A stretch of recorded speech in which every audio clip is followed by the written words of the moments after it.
Olá, na aula de hoje eu vou falar sobre produção de lixo.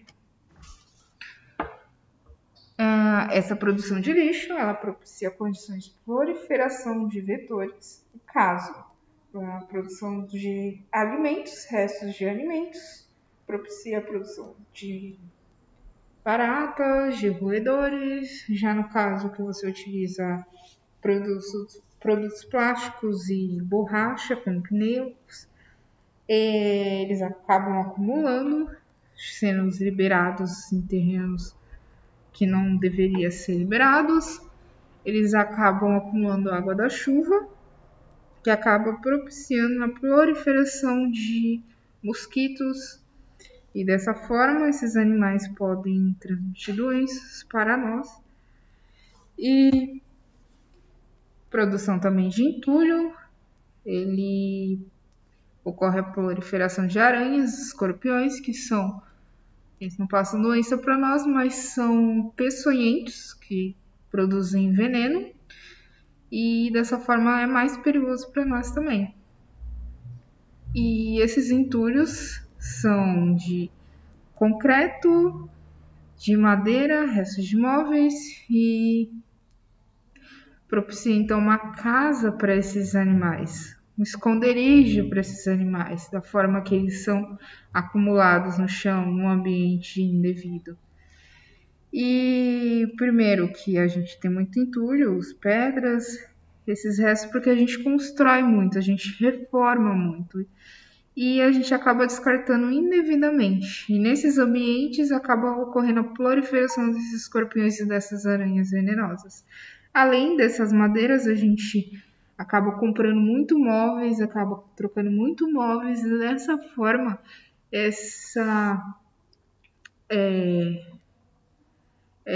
dessa forma da gente liberar esses móveis em lugares indevidos, acabam formando essas casinhas, por assim dizer, de escorpiões e aranhas venenosas. Por quê? A gente precisa conhecer esses móveis. E a gente tem dois tipos que são mais fabricados, que são de MDF e MDP. O MDF, chamam de placa de fibra de média densidade, ela é uma mistura de fibras de madeiras com resina sintética. Elas são feitas para resistir mais a cupins, por causa dessa resina que é utilizada, porém ela acaba acumulando fungo, assim como a madeira comum ela acaba acumulando fungo. Fungo, né, ela dá em vários ambientes, tanto concreto, madeira, qualquer ambiente, até um disco, um CD, couro, eles acabam acumulando. Tá? Mas no caso aqui é que eles utilizam esses produtos porque eles não têm a proliferação de cupim como uma madeira comum. Mas se você trata uma madeira comum e você impermeabiliza ele, você impede que ocorra essa proliferação de cupins. Eles são vendidos naturalmente e com revestimentos, com aquelas pinturas, com algum passado algum produto ou alguma coisa impermeabilizante para revestir essa madeira. Ela é bem maleável e ela é mais barata e é mais comprada para manutenção. Já o MDP, ele é um painel de partículas, os farelos, se podem falar assim popularmente, uns farelos de madeira de média densidade. São formadas por 3 tipos de madeira, uma grossa no meio e 2 finas.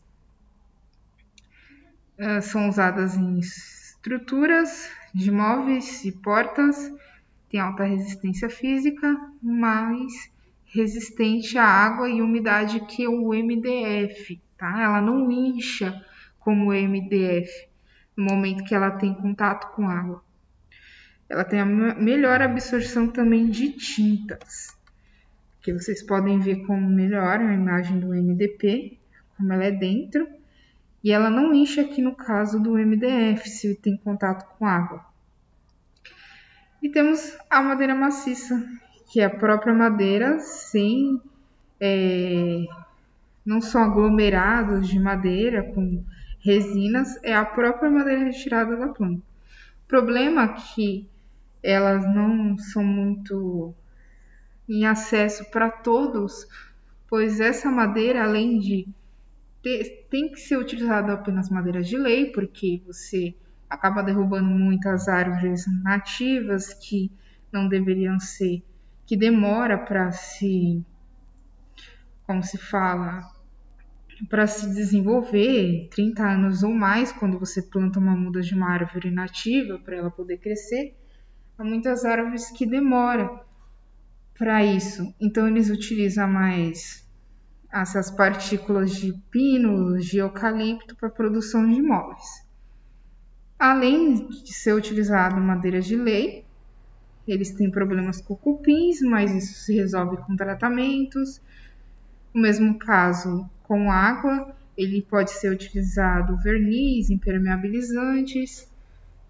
A qualidade da madeira, o problema está na qualidade da madeira. No momento que você não tem condições de comprar, de manter uma madeira maciça, não tem condições de comprar esses móveis, a gente acaba utilizando mais esses tipos de móveis, de MDF e mais ainda de MDP. E dessa forma eles não são muito duráveis, eles têm uma qualidade baixíssima. Por isso que as pessoas acabam liberando muito, acabam trocando de móveis sucessivamente, várias vezes, acabam trocando esses móveis em períodos mais baixos do que uma madeira maciça, né? Se ela for bem tratada. O problema está na qualidade, então as pessoas acabam não tendo um local para depositar esses móveis, porque são muitas pessoas, muitas trocas de móveis. Então, dessa forma, elas acabam levando esses móveis velhos para popularmente chamados de terrenos baldios, onde não são utilizados. E acaba acumulando esse lixo. Esse lixo propicia, então, para a proliferação de escorpiões e aranhas venenosas. Uma forma de reutilizar o entulho. O entulho, quando a gente constrói muito, a gente renova a casa e dessa forma a gente acaba acumulando esses entulhos, esses materiais de construção.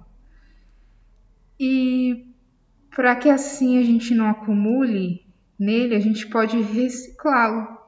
A gente pode transformar ele novamente em uma areia, um tipo de areia, um novo material de construção, através desse equipamento aqui que ele é utilizado. Tá? Essas mandíbulas maciças em aço de alta resistência. 4 regulagens para a ruptura desse entulho, para formar, então, novos grânulos de areia. E para isso a gente precisa descartar de forma correta o entulho, que é através de caçambas, aluguéis de caçambas, ou sacos de entulho no qual a prefeitura possa retirar. Tá? Não pode encher aqui o entulho até o final, tem que ser até a metade do saco para que assim possa ser manuseada. Então vamos falar de lixões, aterros sanitários.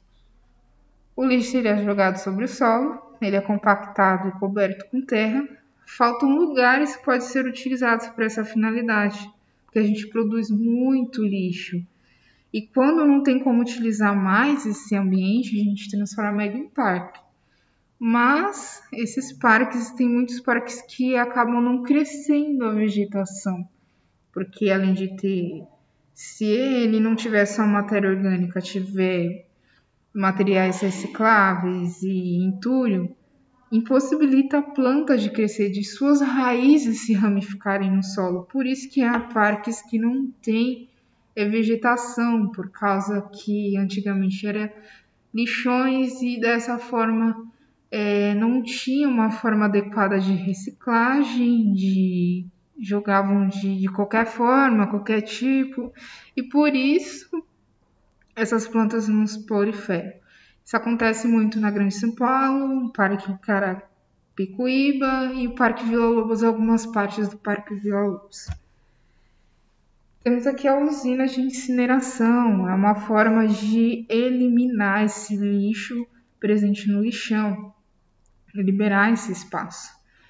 A entrada desse lixo Há um processo de seleção de lixo reciclável, metais, papéis e plásticos são separados para não ser queimado. Vai ser queimado aqui só o lixo orgânico. Por quê? Porque esses lixos, como o plástico, eles acabam liberando substâncias tóxicas.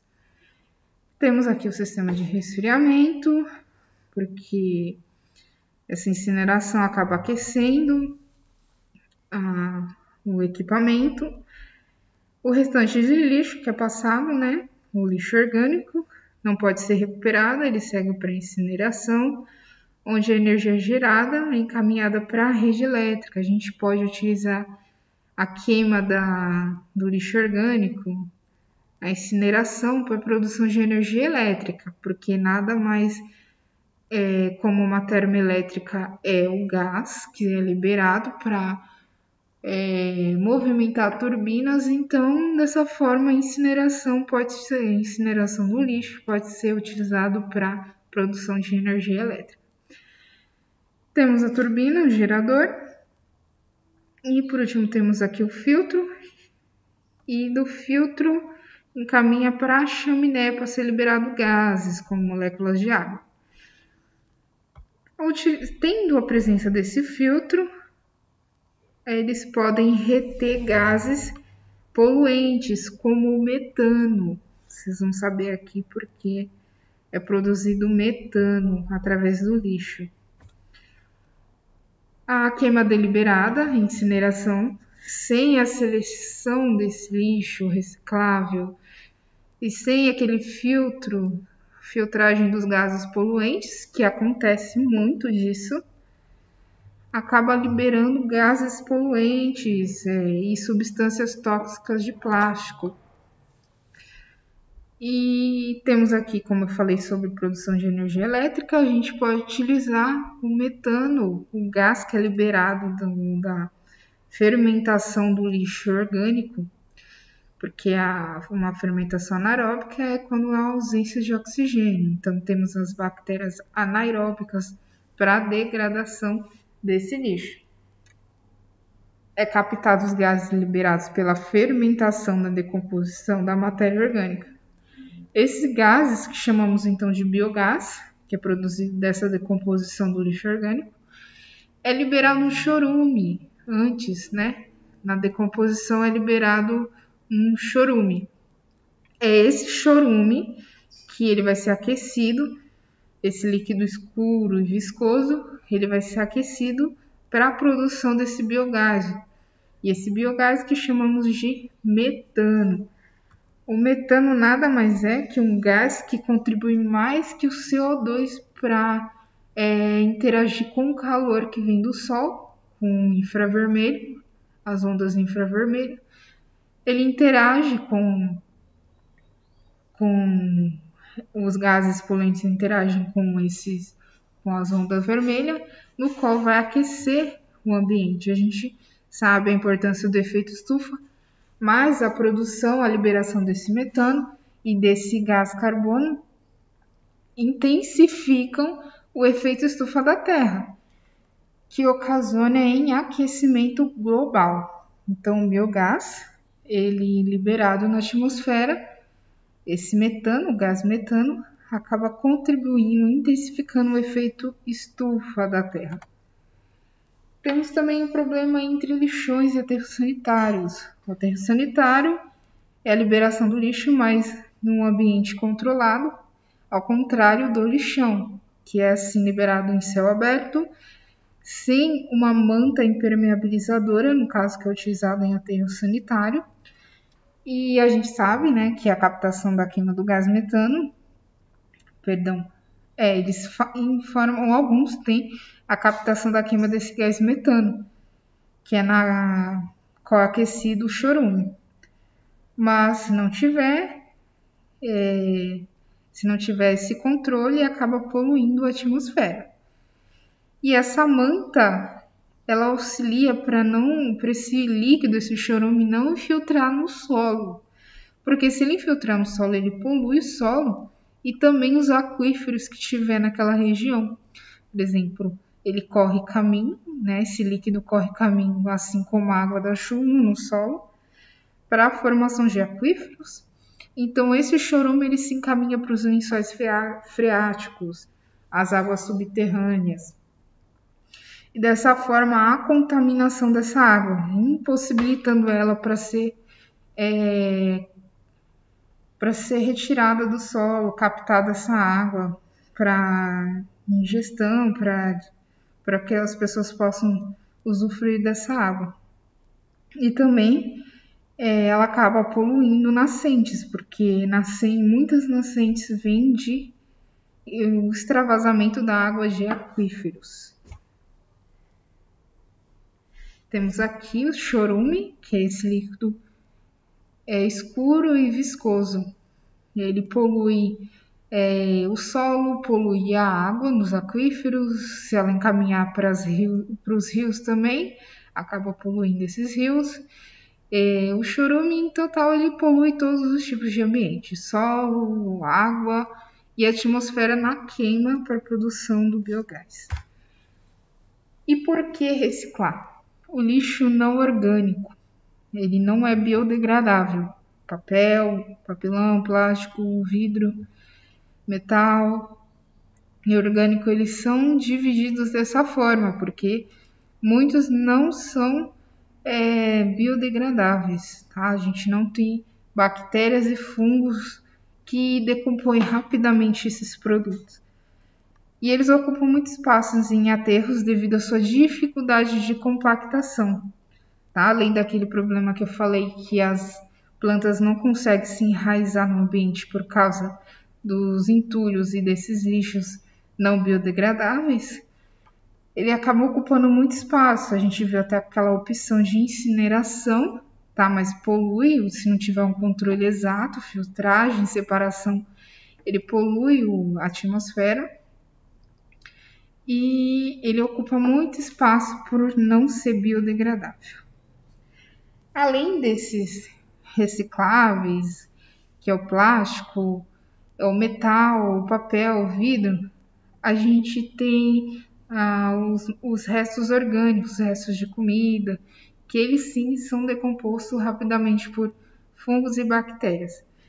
Mas a gente tem rejetos que a gente não pode, que nem decompõem rapidamente e que nem pode ser utilizado para reciclagem, que são bitucas de cigarro e produtos que são utilizados em higienes, em áreas da saúde, porque ele tem impacto por causa de patógenos, por causa de luvas, de seringas, que não pode ser liberado em lixos comuns, por causa que pode transmitir doenças. E temos também fraldas, temos absorventes, que eles são muitas vezes feitos de plástico, e é um plástico que a gente não vai poder reutilizar, por causa que foi utilizado em higienização, e dessa forma ele fica ocupando muito espaço, leva até 400 anos para se decompor. Aqui a degradação, a gente pode ver que a gente tem um jornal de 2 a 6 meses, semanas, para se decompor, a matéria orgânica de 2 a 12 meses, temos embalagens de papel de 3 a 6 meses para decompor, o tecido, temos o tecido, pano comum de algodão, de 6 meses a 1 ano, já o nylon, mais de 30 anos para decompor. Temos aqui o chiclete, a bituca de cigarro, que levam 5 anos para se decompor. E a madeira pintada, não aquela normalmente sem revestimento, ela leva 13 anos. Temos as fraldas descartáveis, 450 anos, assim como todos os plásticos, de 100 a 400 anos para se decompor. Tá? Aqui no caso da garrafinha plástica, 100 anos, 400 anos, na verdade. E tem a sacolinha plástica 100 anos. Temos isopor, também que é de plástico, que é substâncias na mesma origem do plástico, 8 anos para se decompor. Temos pneus e vidros que tem um tempo indeterminado para essa decomposição. Então, o que a gente tem que fazer? Primeiro, a gente tem que utilizar os 3 R's, que é reduzir o uso desses produtos, ou a gente substituir por um produto biodegradável, tem que ter uma renovação, uma nova opção para ser utilizado esses produtos, que sejam biodegradáveis, a reduzir, reutilizar e, por último, reciclar. Essas embalagens plásticas com os outros produtos não biodegradáveis, eles são lançados indevidamente no ambiente, ocasionando entupimentos de bueiros, que eu passei numa aula para vocês, problemas ambientais das cidades, e no caso pode ocasionar inundações, porque esse lixo fica parado ali, impossibilitando a passagem de água. E se esse lixo passa pelos bueiros, eles são encaminhados, levados para rios e córregos, eles seguem caminho, então para os oceanos. Esses lixos inviabilizam a qualidade da água, mesmo eles demorando para decompor, eles decompõem lentamente, mas decompõem. E essas substâncias são liberadas, por exemplo, do plástico, e acaba contaminando a água. Além do esgoto, né, que é liberado, ou lavagem de calçadas de rua, no qual é liberado essa substância na água, poluindo a água, inviabilizando essa água em casos de centros urbanos ou cidade de interior, no qual são as áreas urbanas. Por isso que temos muitos rios e córregos que a gente não pode utilizar a água por causa da produção do lixo de esgoto que a gente acaba liberando nas águas. E como eu falei que dos rios e córregos sempre seguem caminho para os oceanos, que tem um outro impacto ambiental por sacolas plásticas e demais produtos plásticos, e nele acaba levando à perda da biodiversidade. Por quê? Esses animais acabam se aprisionando, no momento que eles nadam, eles acabam sendo aprisionados por esses plásticos. Muitos desses animais, eles respiram por CO2 ou se alimentam da água. Por isso que eles precisam abrir a boca para a água do oceano entrar. Tá? Respiração de oxigênio dissolvido na água. Temos aqui 2 tipos de respiração. Temos os animais pulmonados, como tartarugas, os cetáceos, golfinhos e baleias, que eles necessitam subir à superfície para poder respirar oxigênio dissolvido na atmosfera. Os pulmonados respiram oxigênio dissolvido na atmosfera, ao contrário dos animais que possuem brânquias. Essas brânquias, eles acabam absorvendo oxigênio dissolvido na água. Por isso a necessidade dos peixes e demais animais branqueados abrirem a boca para que essa água do oceano entre e eles possam respirar o oxigênio dissolvido na água. Temos também os animais filtradores, como aqui as esponjas, as cracas, temos tubarão filtrador, também temos baleias filtradoras, os peixes, temos aqui os camarões, que são filtradores. Os animais filtradores, eles necessitam abrir a boca para que essa água entre e dessa forma essa filtração absorver esses nutrientes esses animais que eles se alimentam, animais ou protozoários, porque o zooplâncton, a comunidade zooplâncton é composto por animais minúsculos, os crustáceos muito pequenos, ou por protozoários, tá? Esses protozoários que se alimentam de algas. E dessa forma, eles estão muito abundantes nessa água. Eles absorvendo essa água, eles acabam filtrando e absorvendo esse zooplâncton. Então, eles acabam se alimentando desta forma, do zooplâncton, que está presente na água do oceano, rios. E com isso, eles acabam absorvendo também partículas ou os próprios lixos plásticos, sacolinhas, garrafas. Por isso que já foi dissecado baleias, outros animais, no qual na sua barriga estava presente esses plásticos. Soluções para acabar com depósitos de lixo plástico. A reciclagem, para utilização para poder produzir fios de poliéster e tubulações a partir dos PETs. Primeiro a gente recicla esses PETs, essas garrafas de refrigerante e água. Ocorre a prensagem depois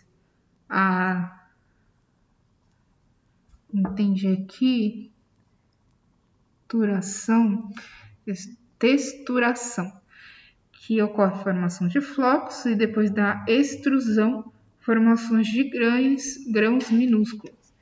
E dessa forma, esses grãos são produzidos fios de poliéster e tubulação de PET.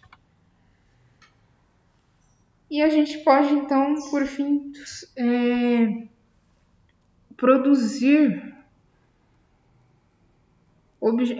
plásticos biodegradáveis, no caso de garrafinhas e sacolas feitas da biomassa. Temos aqui um exemplo, sacolinhas feitas da biomassa de mandioca.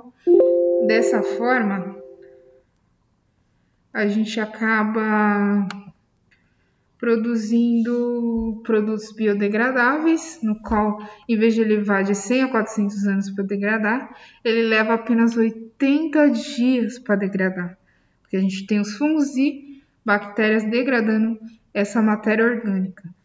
Então, dessa forma, se alguém liberar essas sacolinhas, esses plásticos, na rua, indevidamente, eles vão seguir caminhos para córregos, para as águas, para os rios, para os oceanos, e até dar esses 80 dias, pode ser que eles já estejam biodegradados. Dessa forma, a gente elimina essa perda da biodiversidade. Então, uma forma sustentável é substituir o plástico comum por plásticos biodegradáveis, feitos de biomassa. Ficando por aqui, espero que vocês tenham gostado dessa aula. Ficando por aqui, até mais. Tchau, tchau.